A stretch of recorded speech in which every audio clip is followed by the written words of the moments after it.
Et donc, des passionnés se sont rencontrés, ont créé un paille-bande, et se sont dit qu'effectivement, faire de la musique, c'était bien joli, quelque part, mais on était sur un territoire qui est extrêmement marqué par cette Grande Guerre. Et donc, on a décidé de commémorer et de rendre hommage à ces soldats, quelles que soient les nationalités, qui ont combattu sur notre territoire. Voilà. Je tiens à dire aussi que le centenaire, on parle beaucoup de commémoration de la Grande Guerre, et je pense qu'il ne faut pas prendre commémorer en se larmoyant, mais bien en rendant hommage à ces hommes, à ces femmes, et à se souvenir, ne pas oublier, et non pas commémorer la guerre, mais commémorer les retrouvailles entre les peuples. Et je crois que c'est franchement important de se rappeler ces moments et de commémorer la paix retrouvée entre les peuples. Il y a un calvaire breton, l'un des chevaux. C'est vrai, c'est vrai. Commémoration c'est un des sujets majeurs de ces liens avec vous aussi. Un des sujets, parmi tant d'autres, effectivement, il existe un calvaire breton, de reproduction d'un calvaire breton, à une vingtaine de kilomètres à l'est d'Amiens. Il s'agissait du 19e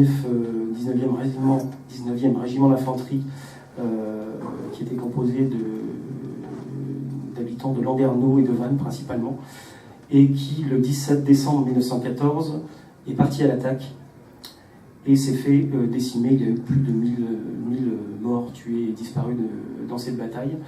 Et donc un calvaire breton a été érigé dans la commune d'Auville-et-la-Boisselle pour commémorer cette bataille. Et d'ailleurs, il y a 3 semaines, notre groupe était l'invité du festival Canal Loire à Landerneau, d'une part pour participer au festival, mais aussi pour rendre hommage au cimetière breton de Landerneau, pour rendre hommage à ces soldats qui ont été tués lors de cette bataille. Voilà. Merci Pascal. En tout cas, effectivement, dans tous les documents que nous avions envoyés dans notre... Et c'est pour ça aussi qu'il y a un morceau que nous avions retrouvé, composé pour les Écossais qui font la relève des troupes à la Somme. Ça s'appelle comme ça, les 8e d'Argyle dit au revoir au régiment 116 de l'infanterie. C'est justement l'hommage que les Écossais ont fait au régiment breton décimé. Et ça sera joué ensemble avant le feu d'artifice chaque soirée dans la nuit interceltique à partir du dimanche. C'est-à-dire qu'on va rassembler 250 musiciens qui vont jouer ces morceaux particulièrement émouvants.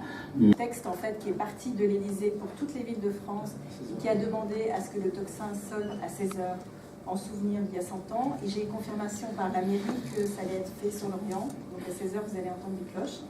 Voilà. Et dans tous les quotidiens, dans toute la presse quotidienne régionale, vous avez ce document qui a été édité, qui est la fiche de la mobilisation en souvenir de ce qui s'est passé il y a 100 ans.